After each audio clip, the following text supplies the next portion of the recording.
Praise the Lord. Shalom, shalom po sa ating lahat. Magandang gabi sa lahat ng kasama natin via Zoom meeting and to everyone who's streaming online sa ating Facebook Live. Welcome po sa ating 33rd day of our 40 days prayer and fasting. Hallelujah. Palakpakan po natin ang Lord for our victorious 33rd day tonight. At bago po tayo magsimula, awitan po natin ng Lord. Let us declare His goodness and His faithfulness tonight. Amen. At sa lahat ng kasama natin online, you can share our live video. Mag-react po kayo and you can also give stars to support our page. Amen. Awitin po natin tonight the goodness of our Lord Jesus Christ. I love you, Lord. For your mercy never fails me. In all my days, I've been held in your hands. From the moment that I wake up until I lay my head, and I will sing of the goodness of God. And all my life you have been faithful. And all my life you have been so good. With every breath that I am able, and I will sing of the goodness of God. I love your voice. You have led me through the fire. In the darkest nights, you are close like no other. I've known you as a father. I've known you as a friend. And I have lived in the goodness of God. And all my life you have been faithful. And all my life you have been so good. With every breath that I am able, and I will sing of the goodness of God. Your goodness is running after, it's running after me. Your goodness is running after, it's running after me. With my life laid down, I'm surrendered now. I'll give you everything. Your goodness is running after, it's running after me. Your goodness is running after, it's running after me. Your goodness is running after, it's running after me. With my life laid down, I'm surrendered now. I'll give you everything. Your goodness is running after, it's running after me. And all my life you have been faithful. And all my life you have been so good. With every breath that I am able, and I will sing of the goodness of God. And all my life you have been faithful. And all my life you have been so good. With every breath that I am able, and I will sing of the goodness of God, and I will sing of the goodness of God, and I'm gonna sing of the goodness of God. Amen. Thank you, Lord, for your goodness and your faithfulness sa buhay namin. And tonight po, let us welcome our exhorter, our anointed exhorter for our ROR tonight. Invite po natin Sister Roxanne Valeroso for the Word of God.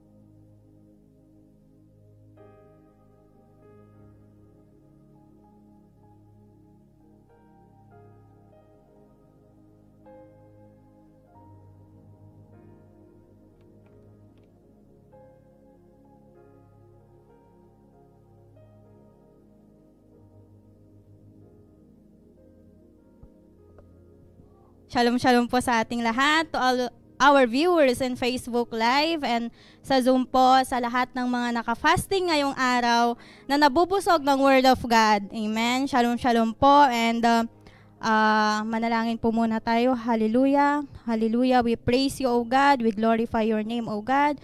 We thank you, O Lord, for this day, O God, na kami ulit, O God, ay nagkatipon-tipon dito, O Lord Jesus Christ, sa Zoom, O God, mapagbulay-bulayan ang iyong mga salita, O Lord. Salamat, O God, for your promises, for your words in our life, O God. And we declare, O God, that the abundant blessing be upon us. In Jesus' name, Amen. So, ang ating title for today is Your Daily Supply. So, for our scripture reading po, mababasa po sa Matthew 6:11. Ang sabi po doon is, Give us this day our daily bread. Amen. And sa ating ROR for today, ang sabi po ni Pastor Chris Oyakilome sa kanyang devotion for today is, Our God is so gracious and kind. Did you know that He has more than enough supply for you every day? He isn't just into provision. He's into supply. Abundant supply. Hallelujah. So, ang meaning po, hindi lang basta nagpo-provide daw ang ating Lord, kundi may nakatambak, may naka-stock, may naka-inventory na pagpapala sa atin ng Lord. Amen.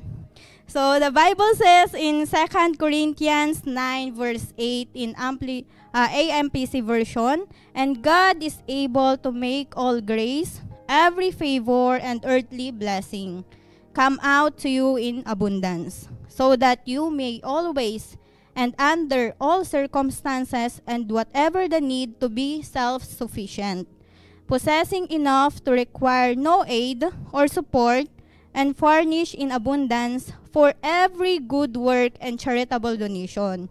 He wants you to have not only for yourself, but enough to help others. Amen. So, ang gusto ni pala ni Lord ay maranasan na natin ang blessings even here in earth. The earthly blessings. At ang sabi niya ay hindi lamang para sa ating pansarili, amen, kundi para makatulong din tayo sa ating mga family at sa kapwa. So, therefore, for every day in God's calendar and plan for your life, in His structure of things, there are supplies set aside for you.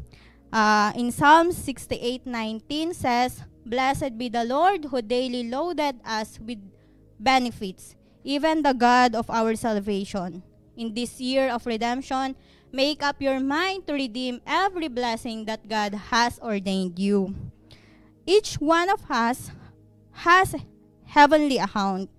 Call your supply now, even now. Some people have never taken possession of that which belongs to them since they became Christians. They have leftover supplies that have accumulated over time.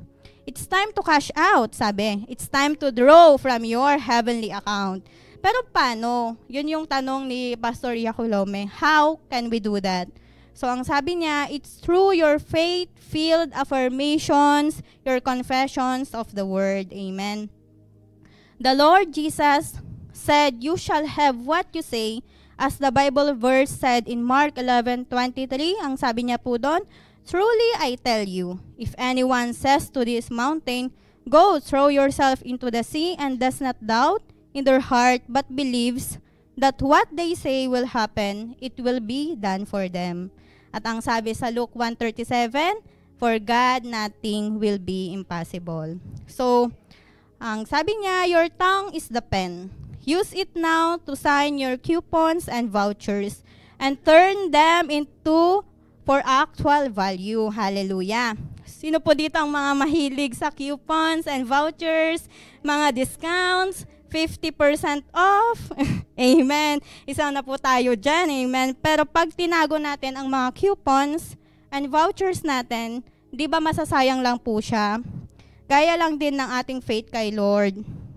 Kung hindi natin idedeklara ang mga gusto natin na mangyari sa ating buhay, ay walang mangyayari at magaganap.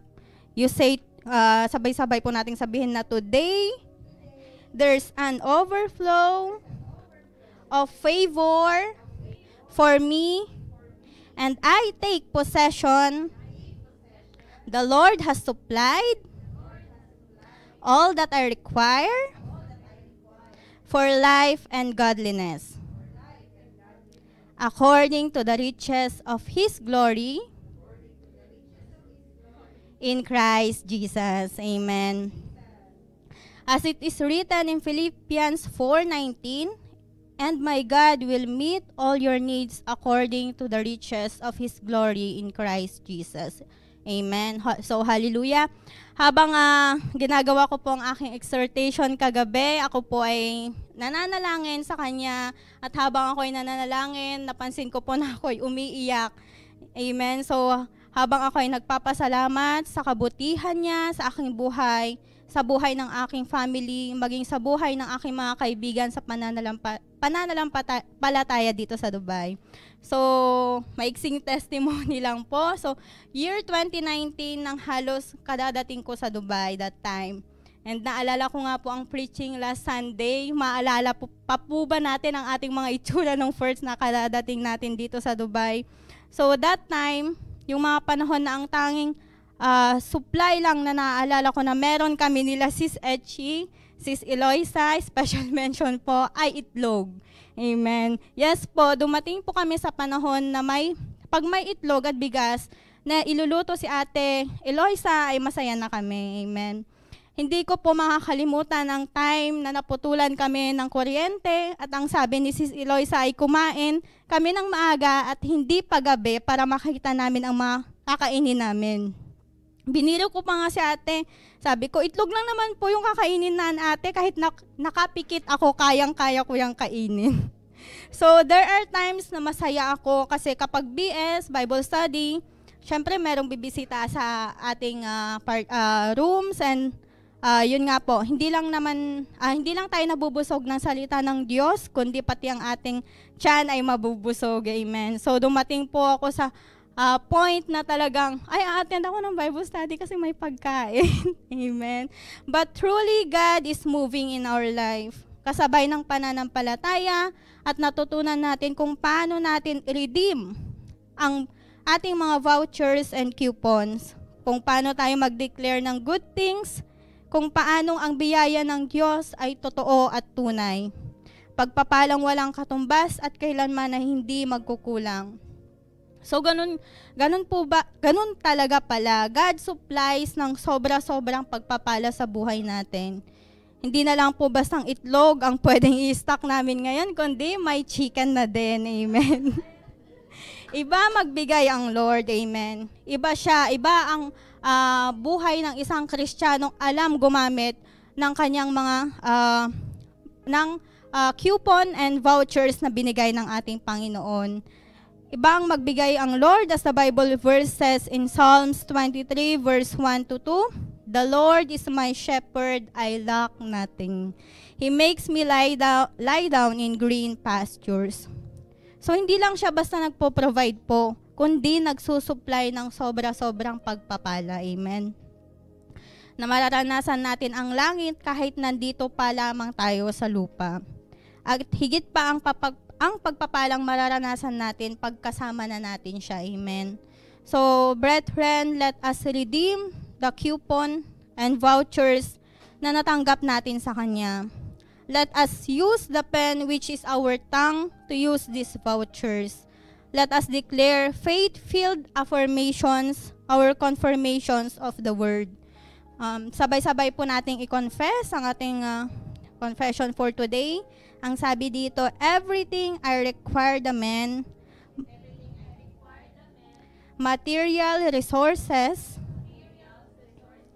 etc. for life and godliness is available to me by free.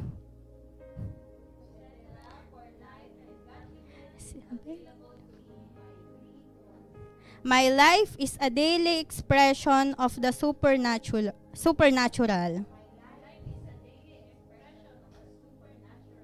I'll never be broke because I'm plugged into an unending supernatural supply in Christ Jesus. Amen. So, yun po, atin pong gamitin lagi ang ating pen, which is our tongue, sa ating mga coupon and vouchers, ang ating faith sa ating Lord na siya ang nagbibigay ng lahat ng pagpapala. Amen. Maraming salamat po sa lahat ng mga nasa Facebook Live again and sa mga naka-attend po sa ating Zoom. And for our further study po, mababasa po natin sa Philippians 4 verse 19 at saka sa Psalms 23 verse 1 to 2. And sa mga naka 1-year Bible reading plan po is sa Luke 9 verse 18 to 36 and Joshua 13 to 15. And sa mga naka 2-year Bible reading plan naman po is Romans 6 1 to 11 and Psalms 105. Maraming salamat po sa inyong lahat and thank you Pastor Chris Uyakiloma for our ROR and thank you din po sa mga naka-Facebook Live and see you po tomorrow at 6 a.m. and 6 p.m. for day 34. God bless po. Amen.